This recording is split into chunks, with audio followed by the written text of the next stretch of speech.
तुमच्याबरोबर कधी असं झालं आहे का की एखादा शारीरिक त्रास सुरू होतो, मग तुम्ही डॉक्टरांकडे जाता, औषध उपचार घेता, काही दिवस बरं वाटतं, पण पुन्हा काही कालावधीनंतर तोच त्रास सुरू होतो. मग आपण काय करतो? पुन्हा नवीन डॉक्टर, पुन्हा नवीन औषध उपचार. पण एक प्रश्न नक्की पडतो की असं किती दिवस चालणार? मग आपण अल्टरनेटिव्ह उपचार शोधायला सुरुवात करतो. डाएट फॉलो करतो, योगा प्राणायाम करतो, काही माइंड टेक्निक वापरतो. काही दिवस पॉझिटिव्ह वाटतं, आपण आनंदी होतो की आता आपल्याला कायमचा फरक पडणार. पण काही कालावधीनंतर तोच त्रास पुन्हा हळूहळू जाणवायला सुरुवात होते. मग मात्र आपण गोंधळून जातो, हतबल होतो आणि मनात एक विचार पक्का करतो की आता हा त्रास आपल्याला नेहमी राहणार. मग आपल्याला प्रश्न पडतो की हा त्रास मलाच का? कदाचित आपल्याला असेही वाटते की डॉक्टरांकडून निदान करण्यामध्ये काही मिस होते का, उपचार करण्यामध्ये काही मिस होते का. पण आपल्याला हा प्रश्न पडत नाही की आजार सुरू होण्यापूर्वी माझ्या आयुष्यामध्ये काही बदल देखील सुरू होते आणि ह्या बदलांमुळे तर शरीरावर परिणाम झाला नसेल ना. थोडं आठवून बघा, आजार सुरू होण्यापूर्वी नक्की काहीतरी सापडेल. कुठेतरी अचानक कामाचा प्रेशर वाढलेला असतो, पैशांची काळजी सुरू झालेली असते, कुणाचा राग आलेला असतो, कुठेतरी अपमान झालेला असतो, विचारांचा गोंधळ सुरू झालेला असतो. आता काय करायचं? आता यातून बाहेर कसं पडायचं? हे कसं सॉल्व्ह होणार? हे माझ्याबरोबरच का घडत आहे? पण आपण हे स्वीकारत नाही. मी फार गोष्टींचा विचार करत नाही, मी टेन्शन घेत नाही, असं आपण स्वतःला समजावत असतो. पण आतमध्ये राग, दुःख, काळजी, भीती, अपमान या भावनांचा शरीरावर परिणाम व्हायला सुरुवात झालेली असते. आणि याच काळात कुठेतरी शरीरामध्ये वेदना जाणवायला सुरुवात झालेली असते. तुम्ही म्हणाल की असे कितीतरी टेन्शनचे, विचारांचा गोंधळ होण्याचे प्रसंग रोज घडत असतात. मग प्रत्येक वेळी त्याचा शरीरावर परिणाम का होत नाही? कधी काळी मला देखील हाच प्रश्न पडला होता. पण आजूबाजूची घटना किंवा परिस्थिती महत्त्वाची नसते, तर त्या घटनेला आपण जो अर्थ देतो तो महत्त्वाचा असतो.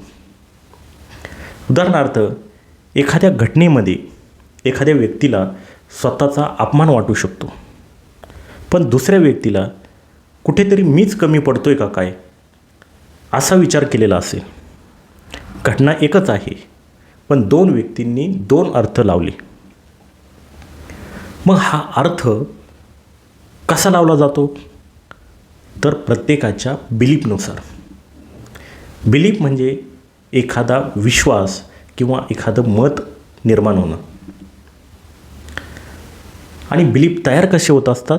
तर आत्तापर्यंतच्या आपल्या अनुभवातून.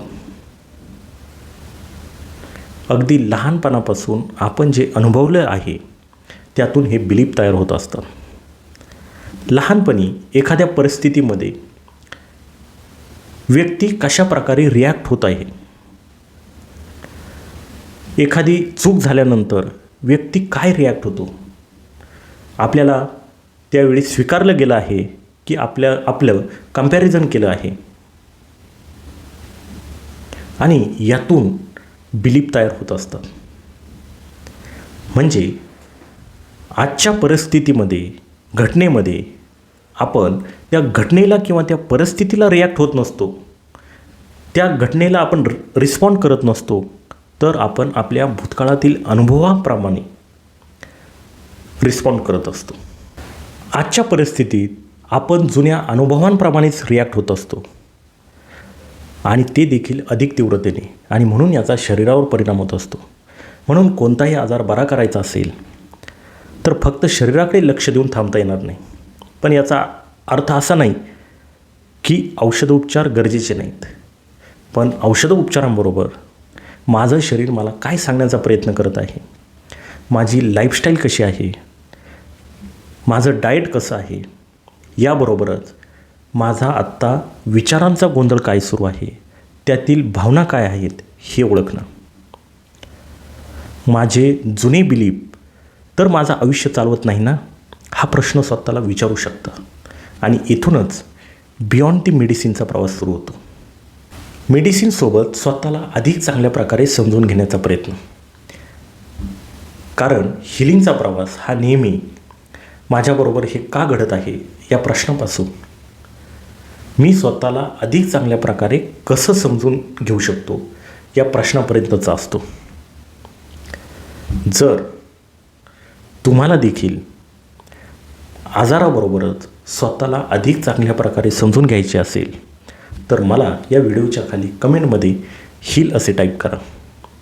हा व्हिडिओ जर तुम्हाला आवडला असेल, जर तुम्हाला नवीन इन्साईट मिळाली असेल तर या व्हिडिओला लाईक करा, जास्तीत जास्त लोकांपर्यंत शेअर करा आणि असेच नवनवीन व्हिडिओ, नवनवीन माहिती जाणून घेण्यासाठी या चॅनलला सबस्क्राईब करायला विसरू नका. पुन्हा भेटूया पुढच्या व्हिडिओमध्ये.